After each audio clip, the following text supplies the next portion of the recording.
Welcome back to the show, and now let us get right into it. Oil paints, or artists who do this particular type of art for that matter, have become something to behold over the recent past simply because very few artists choose to embrace this medium.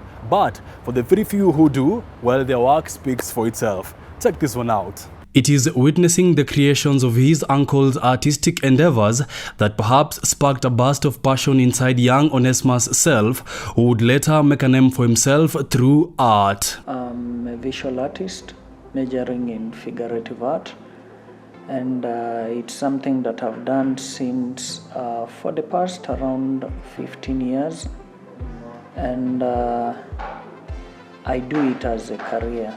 It's more of art that shows figures, definite figures. If it is a human being, you just see this is a human being with figures here and there. Yeah. I started as a child. I started actually following the footsteps of my uncle. I could see him paint, and that is how I actually developed the desire and started refining it with time, and this is where I am. Yeah. The artist has opted to execute his work using the more traditional oil paints, cementing him as one of the very few artists who still cherish this medium. I use oils on canvas, and it is a process that starts with times me acquiring the canvas, treat it with primer, and then after that, now I start with the background layer at some point, which is always dark, and then from there spontaneously sketches rise from my head, and then I put them straight on canvas. As I go on and on, things just come themselves. Yeah, it's easy to manipulate oil paints because at some point there is also time for you to think through whatever you are working on. If maybe that color isn't the absolute color you wanted, you have some ample time for readjustments because it's a slow drying paint, unlike oil paint, unlike acrylic. So basically that's the reason that I chose it, and also its smell plus how it gives this clustering appeal after when it's dried up. So those are key things that I wanted, and I wanted something that is a bit premium. Onesmus employs a very unique approach with how he chooses to express the ideas he gets from various stimuli on the canvas, which often yields the best results. Inspiration comes from my day-to-day life, and I can say that is based on, I think, how God or the highest being positions me in that particular time to get something. Like, we are never anywhere without a reason. There is always a reason. And whenever I go around the streets, find people quarreling, fighting and stuff like that, I paint the opposite. I paint my people maybe being in love, being in unity and stuff like that. Yeah. Every art piece has like a full accompaniment of stuff that comes, or power that comes with it. There is an artwork that I basically have to listen to maybe some preaching somewhere when working on it.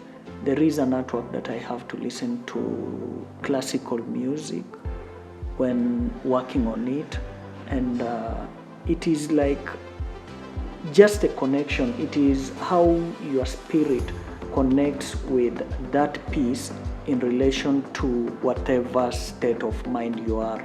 So if the state of mind is high, maybe on classical music, then that is this driving power that now propels the work and the flow of the work. The size, actually, I love large sizes, and that is another reason why I chose to be working on extreme large canvases, because I want somebody to associate with these characters as if they are just there with them.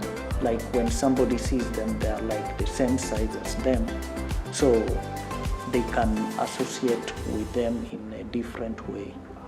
Yeah. With mental health issues becoming a matter of concern now more than ever, the artist has taken it upon himself to address this subject using his art. Since around 2022, I've so much been delving into stuff to do with mental health, because I realized that is something that has been having a major impact on basically many youths, and even like it cuts across the board, and it's a universal thing, and that's why I saw it good for me to talk a little bit about it and see how it will impact something in someone's life.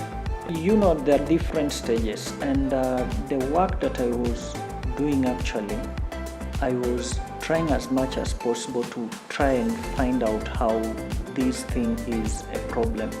And I realized for somebody who still has the energy to speak about what they are going through to somebody, that person can easily get that help and support.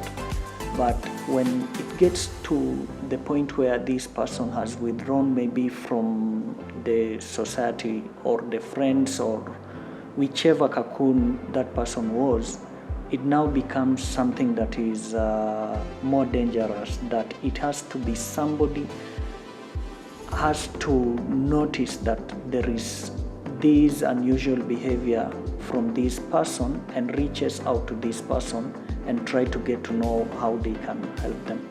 So all these are the pieces that I think I found myself having them and realized that is what they were talking about here. An artist at some point is a prophet. An artist at some point is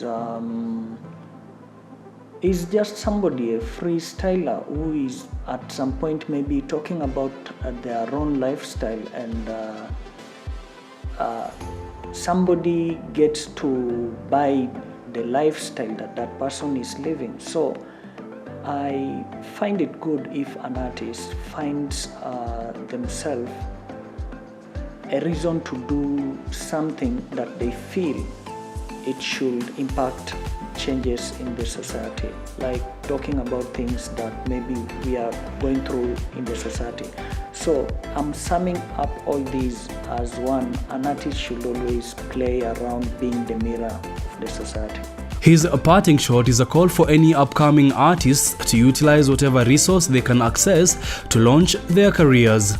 Maybe to an artist there that feels like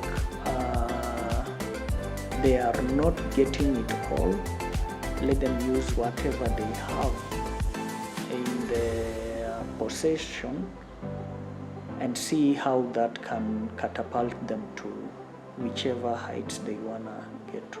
To those of you that want to find me, my office is on Riara Road next to Valencia Garden and Restaurant, gate 523, and on social media, Instagram, Facebook, and any other social media handle. You find me at Onesmus Okamar. That there is figurative art that is tackling the rampant issue.